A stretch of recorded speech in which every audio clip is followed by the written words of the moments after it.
கிட்டத்தட்ட ஒரு 5 மாவட்டத்துக்கு பிரச்சாரத்துக்கு போனோம். இந்த மாதிரி எதுவுமே நடக்கல. ஆனால் கரூரில் மட்டும் ஏன் இப்படி நடக்குது? எப்படி நடக்குது? மக்களுக்கு எல்லா உண்மையும் தெரியும். மக்கள் எல்லாத்தையும் பார்த்துக்கிட்டு இருக்கிறாங்க. கரூரை சேர்ந்த அந்த மக்கள் அந்த உண்மையெல்லாம் வெளியில் சொல்லும்போது எனக்கு கடவுளே நேரில் வந்து இறங்கி அந்த உண்மைகள்லாம் சொல்கிற மாதிரி எனக்கு தோணுச்சு. சீக்கிரமே எல்லா உண்மைகளும் வெளியில் வரும்.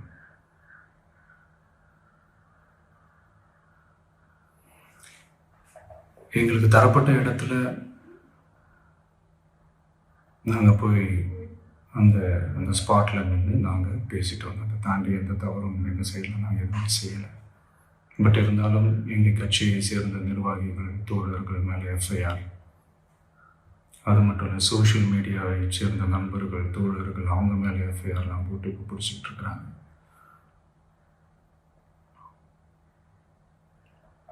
சிஎம் சார், உங்களுக்கு ஏதாவது இந்த பழி வாங்கணும் அப்படின்ற எண்ணம் ஏதாவது இருந்துச்சுன்னா என்ன வேணாலும் பண்ணுங்க. அவங்க மேலே கை வைக்காதீங்க. நான் ஒன்று வீட்டில் இருப்பேன், இல்லை நான் ஆஃபீஸில் இருப்பேன். என்ன வேணாலும் செய்யுங்க. நண்பர்களே, தோழர்களே, நம்மளுடைய அரசியல் பயணம் இன்னும் ஸ்ட்ராங்காக, இன்னும் தைரியத்தோட கண்டினியூ ஆகும். என் லைஃப்பில் இந்த மாதிரி ஒரு பெயின்ஃபுல்லான ஒரு சுச்சுவேஷனை நான் ஃபேஸ் பண்ணதே கிடையாது. மனசு முழுக்க வலி மட்டும்தான். இந்த சுற்றுப்பயணத்தில் என்னென்ன மக்கள் பார்க்க வராங்க, அதுக்கு ஒரே ஒரு காரணம் தான் அவங்க என் மேலே வச்சிருக்கிற அன்பும் பாசமும். அந்த அன்புக்கும் பாசத்துக்கும் நான் எப்பவும் கடமைப்பட்டிருக்கிறேன். அதனால தான் இந்த சுற்றுப்பயணத்தில் மற்ற எல்லா விஷயங்களையும் தாண்டி மக்களுடைய சேஃப்டி, அதில் எந்த காம்ப்ரமைஸும் பண்ணிடக்கூடாதுன்றதுக்காக தான் அது என் மனசில் ரொம்ப ஆழமாக இருக்கும் அந்த எண்ணம். அதனால தான் இந்த அரசியல் காரணங்கள் எல்லாத்தையும் தவிர்த்துட்டு ஒதுக்கி வச்சுட்டு மக்களோட சேஃப்டி மட்டும் மைண்டில் வச்சுக்கிட்டு அதுக்கான இடங்களை சூஸ் பண்ணுறது, அதுக்கான இடங்களை பார்த்து பெர்மிஷன் கேட்குறது, போலீஸ் டிபார்ட்மெண்ட்டில் அதை ரிக்வெஸ்ட் பண்ணி கேட்போம். ஆனால்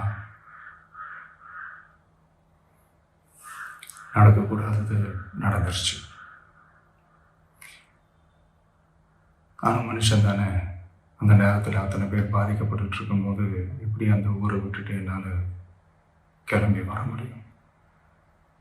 நான் திரும்ப அங்கே போகணும்னு இருந்துச்சுன்னா அதை ஒரு காரணம் காட்டி அங்கே வேறு சில பதட்டமான சுச்சுவேஷன்ஸ், வேறு சில அசம்பாவிதங்கள் அந்த மாதிரி எதுவும் நடந்துடக்கூடாதுன்றதுக்காக தான் நாங்கள் அவாய்ட் பண்ணோம்.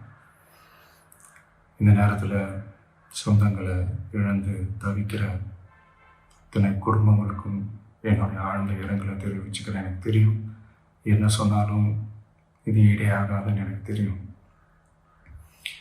ஹாஸ்பிட்டலில் ட்ரீட் பண்ணிகிட்ருக்கிற எல்லாருமே சீக்கிரமாக க்யூர் ஆகி வரணுன்றதை இந்த நேரத்தில் நான் வேண்டிக்கிறேன்.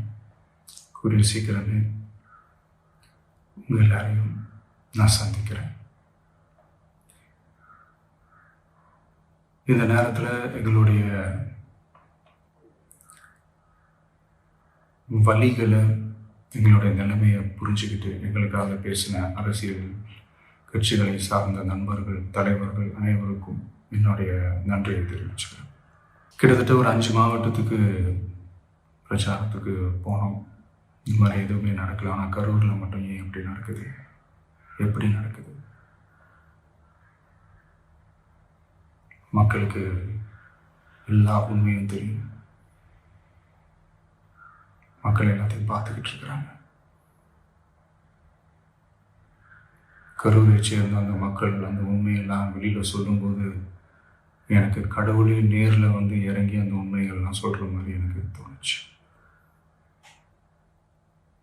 சீக்கிரமே எல்லா உண்மைகளும் வெளியில் வரும்.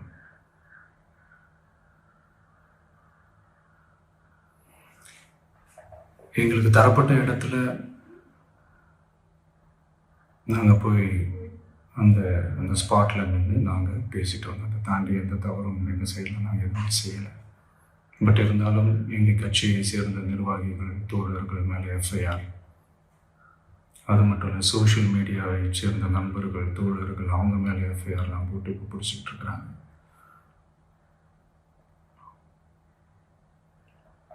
சிஎம் சார், உங்களுக்கு ஏதாவது இந்த பழி வாங்கணும் அப்படின்ற எண்ணம் ஏதாவது இருந்துச்சுன்னா என்ன வேணாலும் பண்ணுங்க, அவங்க மேலே கை வைக்காதீங்க.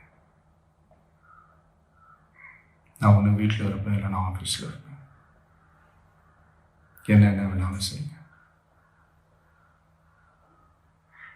நண்பர்களே, தோழர்களே, நம்மளுடைய அரசியல் பயணம் இன்னும் ஸ்ட்ராங்காக, இன்னும் தைரியத்தோட கண்டினியூ ஆகும். தேங்க்யூ. அனைவருக்கும் வணக்கம். என் லைஃப்பில் இந்த மாதிரி ஒரு பெயின்ஃபுல்லான ஒரு சுச்சுவேஷனை நான் ஃபேஸ் பண்ணதே கிடையாது. மனசு முழுக்க வலி மட்டும்தான். இந்த சுற்றுப்பயணத்தில் என்னென்ன மக்கள் பார்க்க வராங்க, அதுக்கு ஒரே ஒரு காரணம் தான் அவங்க என் மேலே வச்சிருக்கிற அன்பும் பாசமும்.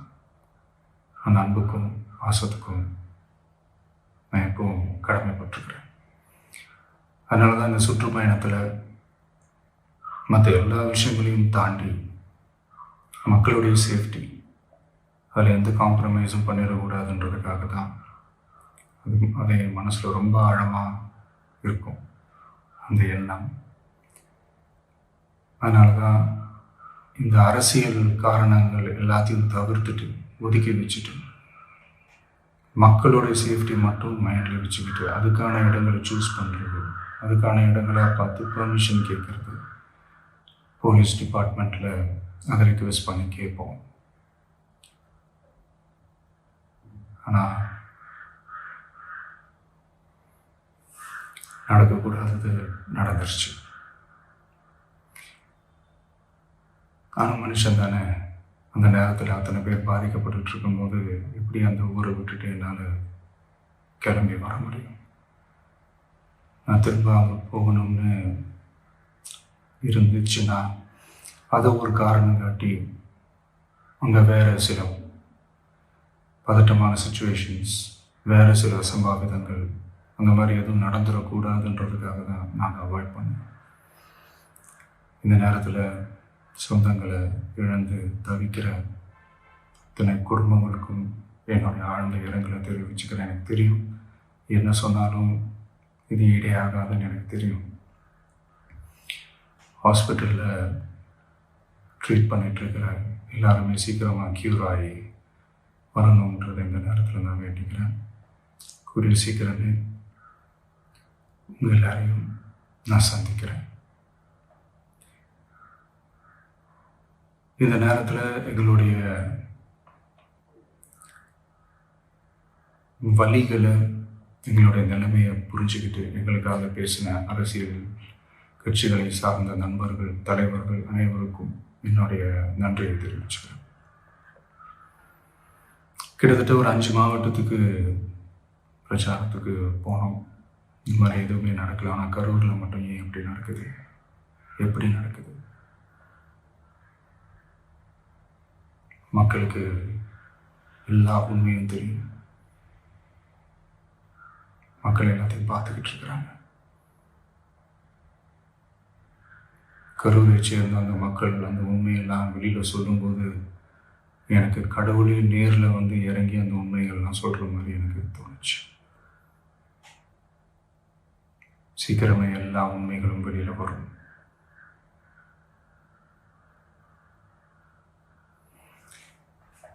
எங்களுக்கு தரப்பட்ட இடத்துல நாங்கள் போய் அந்த அந்த ஸ்பாட்டில் நின்று நாங்கள் பேசிட்டு வந்தோம். அதை தாண்டி எந்த தவறும் எங்கள் சைடில் நாங்கள் எதுவும் செய்யலை.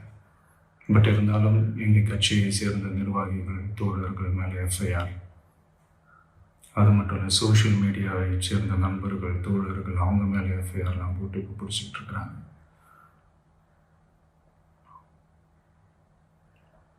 சிஎம் சார், உங்களுக்கு ஏதாவது இந்த பழி வாங்கணும் அப்படின்ற எண்ணம் ஏதாவது இருந்துச்சுன்னா என்ன வேணாலும் பண்ணுங்க. அவங்க மேலே கை வைக்காதீங்க. நான் ஒன்று வீட்டில் இருப்பேன், இல்லை நான் ஆஃபீஸில் இருப்பேன். என்ன வேணாலும் செய்யுங்க. நண்பர்களே, தோழர்களே, நம்மளுடைய அரசியல் பயணம் இன்னும் ஸ்ட்ராங்காக, இன்னும் தைரியத்தோட கண்டினியூ ஆகும்.